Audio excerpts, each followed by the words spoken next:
Okay, so hello everyone. Thank you very much for Catherine for inviting us here today to talk to you about our project. So my name's Alice Worley and I work for the Public Catalogue Foundation, and I'm going to talk to you briefly about our 10-year project to catalogue the nation's 210,000 oil paintings and then put them online on the Your Paintings website. And then I'll hand over to my colleague Andrew Gregg from the University of Glasgow, who will talk about the main event, our accompanying crowdsourcing project, Your Paintings Tagger. So firstly, what is the PCF and what has our project been about? The PCF is an independent arts charity that was founded in 2003 when our chairman, Fred Holer, realised that there was just no record of the entire collection of works in national ownership. Art is made to be seen, and across the UK we have an incredibly rich and varied collection of oil paintings, arguably one of the best public collections in the world. This collection offers remarkable insights into the history, topography, culture and collecting habits of our nation over hundreds of years through the eyes of artists from the world famous to the relatively unknown. PCF was founded to photograph and catalogue this entire collection. The principal focus of the project has been oil paintings, but we have included tempera, acrylic and mixed media when one of these has been the main constituent. We've catalogued paintings on all kinds of support, so long as the support is technically portable, so we haven't done murals yet. The national collection as well has been defined to include works owned by the state and local authorities, but we have also included collections from charitable trusts in order really for the benefit of the public to have as rich and as varied collection revealed to them as possible. It's been estimated that 80% of the paintings we've catalogued aren't on display. They're either in storage or in buildings that don't have routine public access. But we photographed everything, irrespective of perceived quality, condition, whether it was in store or not. So at the end of 2012, after almost 10 years, we finished this cataloguing process and we reached our goal to record these 210,000 works. In cataloguing these paintings, we've worked with around 3,200 collection venues across the UK, from the Shetland Islands down to Jersey. The project's covered England, Scotland, Wales and Northern Ireland, plus the Crown dependencies of the Isle of Man and the Channel Islands. So whilst museums make up the vast majority of the collections we've catalogued, we've also got a vast number of universities, hospitals, town halls, local libraries and other civic buildings. Even a lighthouse is in there somewhere. The largest collection we've catalogued is, probably no surprise, the National Trust, which has over 12,500 works in its properties alone. But of significant interest is that at the other end of the spectrum, about 40% of the collections have 10 or fewer works. So the project has seen us catalogue works by over 37,000 artists. From old masters to the relatively unknown. We have 348 by Turner, 391 by Reynolds, but then less well-known Marion North and John Everett have over 2,000 works just between them. Surprising finds have been works by Noel Coward, Cecil Beaton, and even one by Dwight D. Eisenhower that cropped up. Interestingly, just fewer than 30,000 of the paintings we've catalogued don't have firm artist attributions. So this leaves the possibility of important finds in the future. And in fact, just the other week, we received news from the Arts Council that they will fund us to set up our proposed oil painting expert network, which will hope to bring together experts from around the world to enhance these records, to find these missing artists and missing information, so we can enrich this collection for future generations. So, how did we do it? It took 10 years, 50 regional researchers and 30 fine art photographers, alongside a small core team of editors and fundraisers. We divided the country into regions that held between 1,000 and 3,000 works, and we catalogued each one over a 12 to 18 month period, with our photographers on each photo shoot day taking about 50 to 100 photographs each day of all the paintings. After completing each region, we gave the high-resolution photographs back to the collections so they can enhance their own records, and we signed over the copyright to them. We've been principally funded by grants and donations, with less than 20% coming from the public sector. At the beginning of the project, it was decided to print a series of illustrated book catalogues, one for each region, which are still available on our website, I would just like to add. However, we knew the project would only really succeed if we went online. But we also knew we couldn't do it alone. So in 2008, we approached the BBC. The project resonated with them because they're such a key supporter of the UK arts sector and is the UK's principal public service provider. The result of our relationship was the Your Paintings website. It was launched in the summer of 2011, initially with 63,000 paintings, but in December last year we released our final regions and completed this online collection. The BBC has built the website itself, and the PCF has provided all of the data and images, and no money has changed hands between us. Reaction to the site has been incredible, and last month we had 318,000 unique browsers. So that's 3 months running, I think that we've hit over 300,000 unique users. The average time spent on the site, incredibly, is over 8 minutes. And 2/3 of the traffic is from the UK, with a third coming worldwide.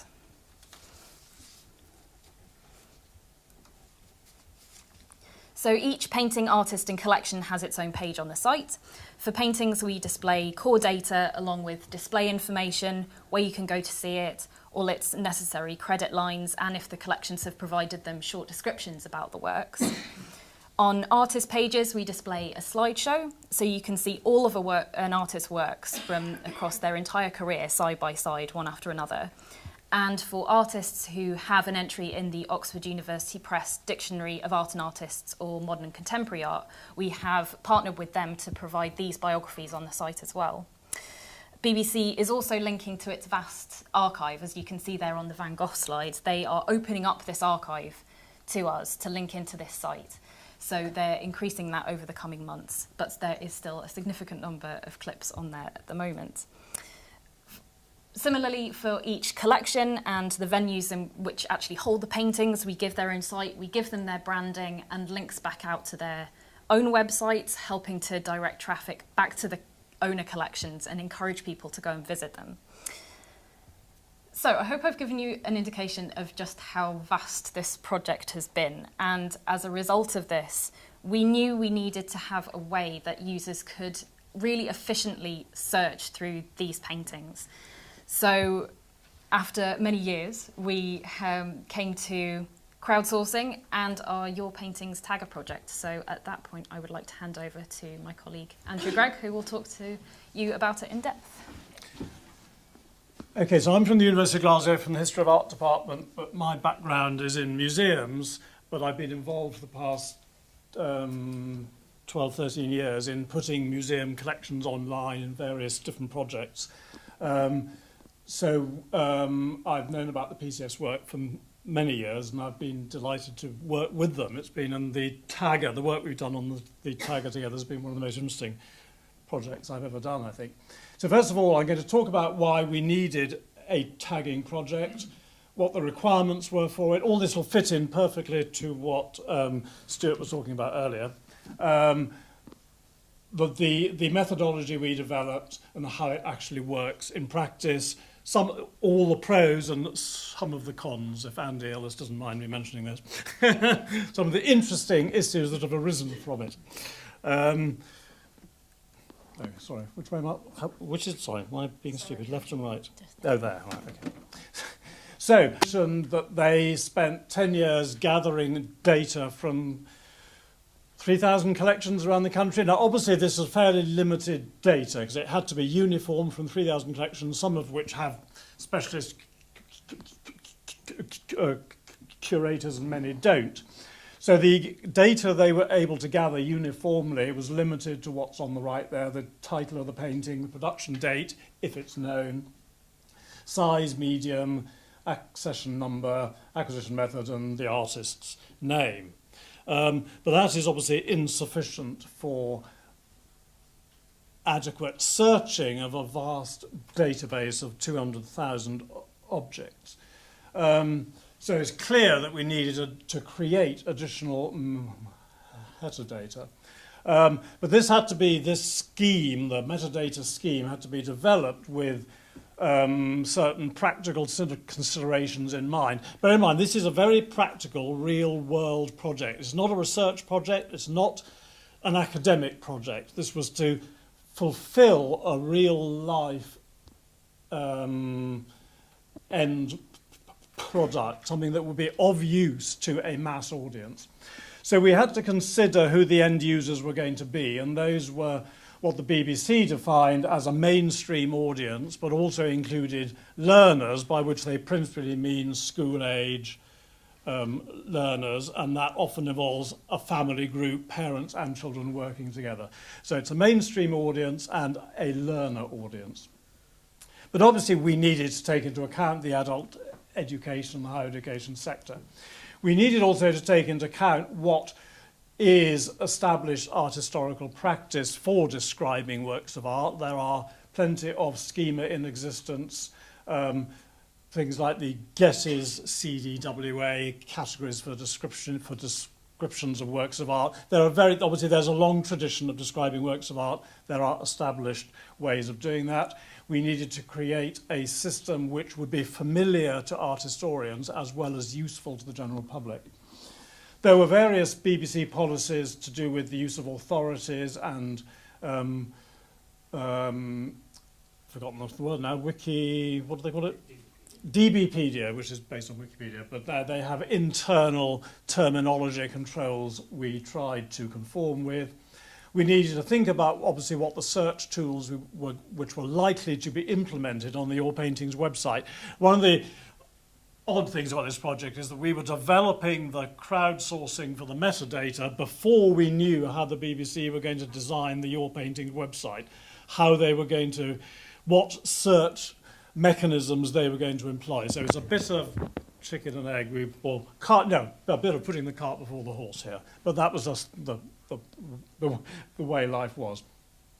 We obviously had to bear in mind cost. Alice said, obviously, all the PCF's costs are raised from charitable trusts and some public funding, so cost limitations were very significant. The BBC expected the PCF to create this metadata. It was a contract with the PCF. The PCF were expected to do it. And obviously there's a time scale element. It had to be done within a reasonable length of time. It couldn't go on forever, which again is something Stuart mentioned, and we'll see the implications of that in a moment. So what we did initially was we looked at the metadata requirements. History of Art departments at Oxford, Gervase Rosser and myself and Joe Meacock of Glasgow worked together to create a metadata structure. That was then put to, or worked alongside audience research that the BBC commissioned from a consultancy called Flow Interactive into how users would describe images and works of art. And there was then a very long but very interesting sort of iterative process and toing and froing of data structures and terminology lists and subject hierarchies between between Flow Interactive and Glasgow History of Art to come up with the end product. So this was quite a long process, but again, I think a very worthwhile and interesting one. So the additional data that we agreed that we required were, we obviously wanted content keywords. We wanted descriptive tags including the names. We needed people's names, these hitters of portraits, the places depicted in paintings, events like the Battle of Trafalgar or whatever. We felt there was a need to retain the traditional genres of paintings, the concepts like still life and landscape and portrait. A lot of paintings, as Alice mentioned, needed dates, or actually I mentioned at the beginning that a lot of paintings don't have any dates or periods attached to them. We thought it would be very useful for searchers to be able to look for pictures by style, by artistic movement, to find Cubist paintings or Pre-Raphaelites or members of the Camden Town group and these various established styles and movements.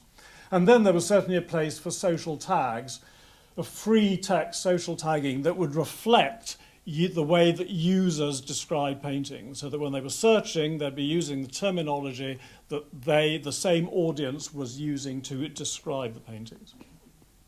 So broadly speaking, those were the types of data, the metadata that we required. So initially we looked at this data, and it was clear that some sorts of data, like dating a painting or attributing a style to a painting, is quite a specialist art. We wouldn't expect the general public to usefully identify a Pre-Raphaelite painting or to date a Renaissance painting. So clearly some categories of data required specialist knowledge. Others required what I call local knowledge, that local historians are more likely to know the name of an anonymous mayor or a parish church than the general public from all across the world or the UK, and it didn't need that specialist academic knowledge. But there are types of knowledge that were suitable for the general public. Identifying what is depicted in a painting purely requires the brain power of human beings. You don't need to be an art historian to know that there's a horse in a painting, to put it bluntly.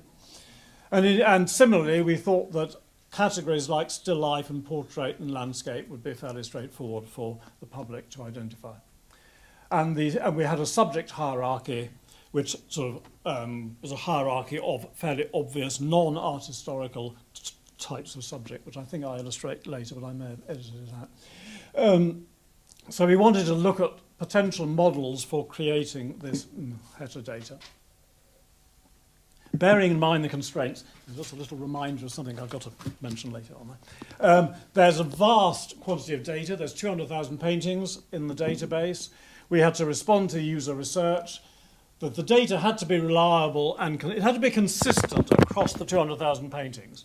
We didn't want some paintings to be tagged to a higher standard or more thoroughly than other paintings. We wanted it to be uniform.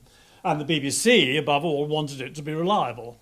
They are a responsible public body with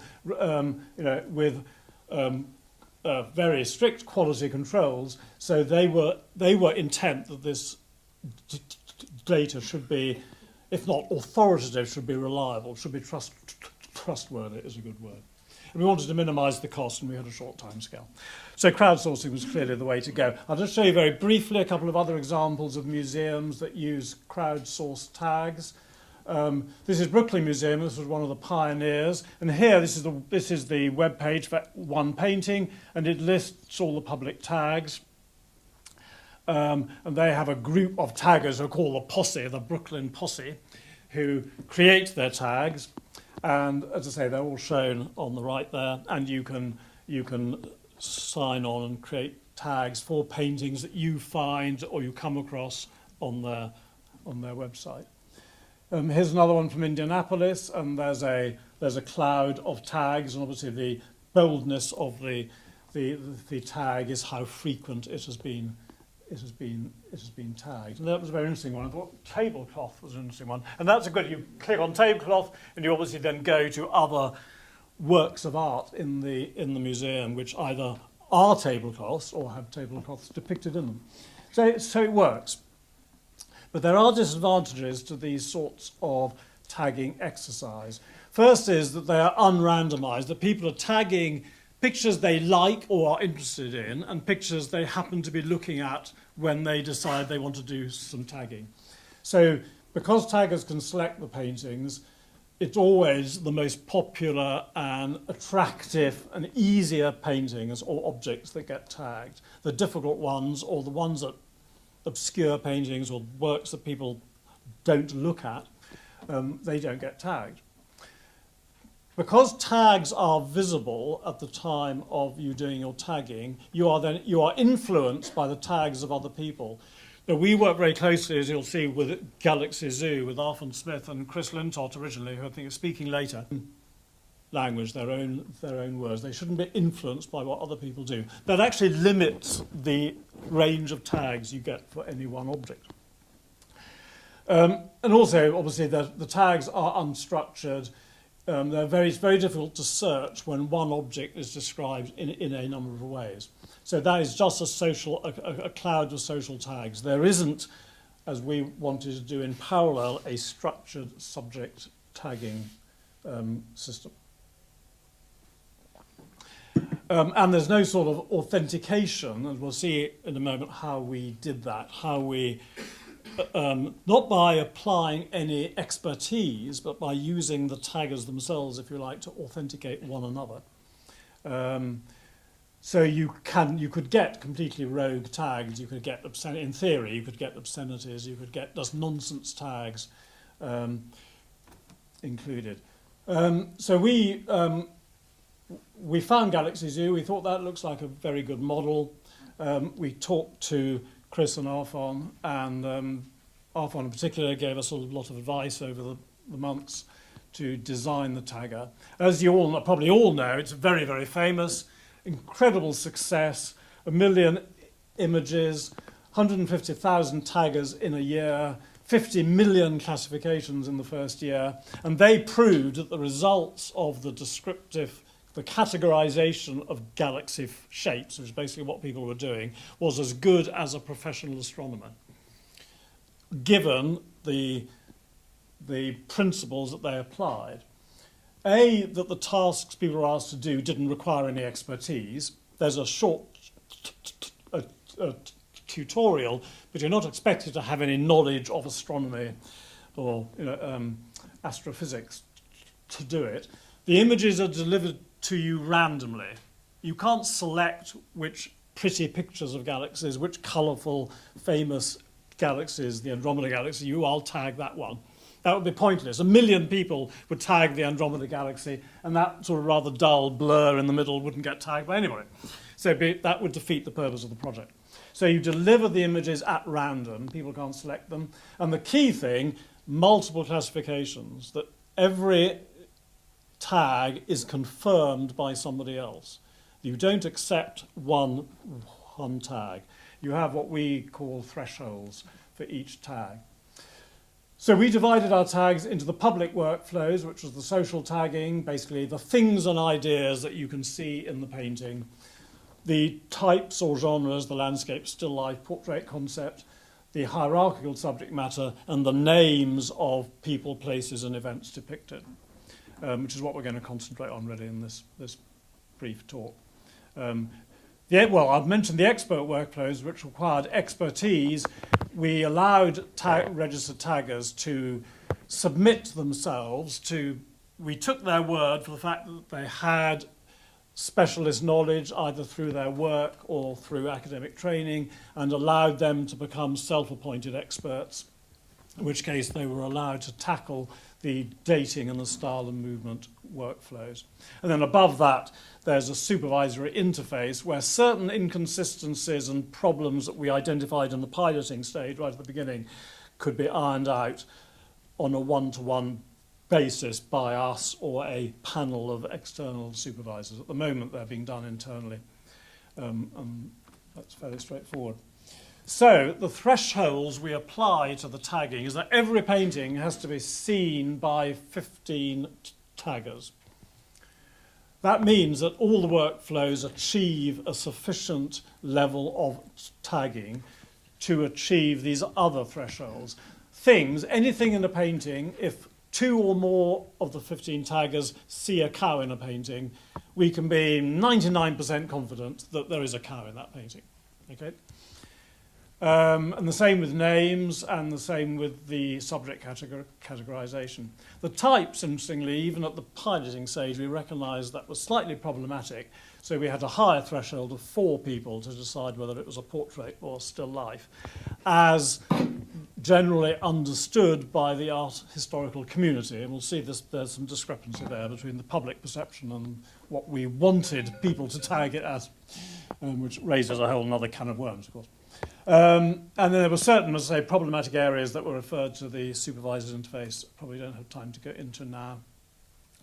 But for example, if 2 or more different names are attached to a portrait, we need to check, does that mean there are 2 different people in that portrait, or does it mean that the same person has been given 2 different names and that we need to decide which name to accept? So that's an example of a case where we needed to look at it. And abstract portraits and still as I'm going to mention briefly at the end. So in practice, the tagger was launched in June 2011. As of March this year, there are over 9,000 taggers. There might be 10,000 now, are there? Do we know? 9,000. So there's over 9,000 taggers, of whom about 7%, and that's been a figure that's been true from the beginning, are experts. But of those 9,000, only 40%, well, 40% have tagged fewer than 5 paintings. So they're not, in fact, active taggers. They've registered, they've had a look, they've decided it's not for them. Only 15% have tagged more than 50 paintings. Now, that's what I would call an active tagger who is making a positive contribution to the project. And then we have the super taggers, or the super contributors, as they're known in the world of crowdsourcing. 49 of our taggers, that's 0.5%, have tagged over 1,000 paintings. So you have this it's not the sort of straight linear, it's that sort of a graph. You've got a few people, you've got this long tail of a few people who tag a lot, and a lot of people who don't tag very much. But we've created 3.5 million tags, so there's an enormous database of tags. And 23,000 paintings have been completed, and those tags are delivered to the BBC in big chunks of sort of 4,000 or 5,000 at a time when they've been checked by us, and they go online on your paintings. There's just a little pie chart to show the proportion of taggers who tag certain numbers of paintings, but just to give you a graphic illustration of the sort of the productivity of the taggers. This is slightly out of date because I think more than 4. Have you done second batch the BBC yet? Second delivery, or is it still 4,000? No, we're around 8,000. You're right. So there's been another deliveries. There's 8,000 now. Again, this is before the relaunch of the tagger in January, February. But back then there were 50 to 100 people actively working every day on tagger. But each of those paintings are the first paintings that I've got a full set of data for. Each painting, I'm just reading the slide out for you really, but each painting has 61 different free text tags, of which 22 reach the threshold. So a typical, well, this is slightly atypical painting because it's quite rich in content, but you can see the list of tags below, all of which are fantastic, and they're very detailed, but those are all tags that reach the threshold of 2, and they're all correct. There's nothing wrong with them. They're very useful. We keep a very detailed a live record of tagging activity on the dashboard, and you can see here when the relaunch, well, there was a big relaunch and publicity splurge by the BBC early March, and you can see how the tagging rate went up enormously. So there was about 10,000 tags being produced each day, which of course is not the same as paintings being completed, when you realise these tags are spread over tens of thousands of paintings. It takes quite a time for a painting to be seen by 15 people. But there were 10,000 tags being generated a day. The publicity splurge brought it up to nearly 30,000, and hopefully in April there's been that base level has been raised, but that's something that needs to be done. An interesting little fact I gained, because you can look at how many people work each day of the week, and there's more people, this is on average over a long period, so it's completely statistically valid, far more people, significantly more people tag on Monday and Tuesday than they do on Saturday and Sunday, which went totally against my perception that people are twiddling their thumbs at weekends. And we had a tagger forum where we did talk to about 50 taggers, some of the top taggers the other day, and asked them, and was asking them, they say, well, because at the beginning of the week I want to rest from work. The weekend I have work, I have washing, I have children, we have visits, we're doing stuff. In the week, it's totally different. My mindset is different. So there's lots and lots of interesting behavioural information in the data that is being collected alongside the tag. Something else that was briefly mentioned by Stuart, which I looked at in a bit more detail, Galaxy Zoo did some superb work on motivations. So when the PCF did a survey, I shall finish shortly, Catherine, I introduced these questions into a survey that we did of the taggers to see if we could compare the motivations of the Galaxy Zoo taggers with the Your Paintings taggers. Now this is worth looking at in more detail than we've got time for, but the highest motivation that I'm interested in the subject, as Stuart pointed out, is the highest motivation in Galaxy Zoo and Your Paintings. All the Your Paintings motivations are higher. I think that's a methodological thing. I don't think that means that Your Paintings taggers are more motivated in every respect. I think it's to do with the process, the process of data gathering. But there are some interesting discrepancies. This is on average, Your Paintings taggers were 5 times as motivated, but I think that's just a freak of the methodology. So this is below. In fact, there's a below average ratio there, but a much higher ratio, and far more Your Paintings taggers were motivated by being happy to help, however they interpret that, than the Galaxy Zoo. It's a very low motivating factor in Galaxy Zoo, but a very high one in Your Paintings tagger. Now, it's only one-to-one interviews which would unpick that as to why that is so, but it is quite interesting. And these things are very important when you're trying to recruit more taggers, which we are doing. Shall I miss this out? I will talk later about some of the interesting discrepancies between what we hoped would be achieved by the genre tagging and how the public actually defined a portrait on the one hand and a still life on the other. Missed that out. So those are the URLs for Your Paintings, the PCF, the tagger, and us. Thank you.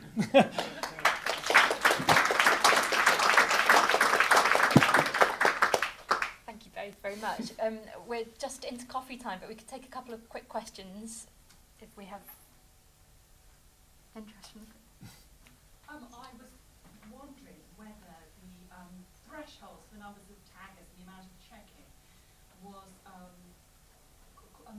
considerably too onerous for the task involved. And how much, I'm from the BBC, how much of that was BBC wanting to be overcautious in terms of wanting something to be very reliable? I'm working on other tagging projects within BBC R&D at the moment, where we're looking at really whether you can go with far less reliable information and still be useful. It seems to be. I think it was a bit of both. I think, in retrospect, I think we, and probably us in Glasgow as much as anybody, tried to create a very complex tagger that covered lots of bases and did a lot of work. So it is quite a complicated process. There are 4 workflows, aren't there, for a member of the public, for an ordinary tagger. So there's 4 separate processes. They are invited to do. They don't have to do them, they're invited to do them. So that's quite a lot.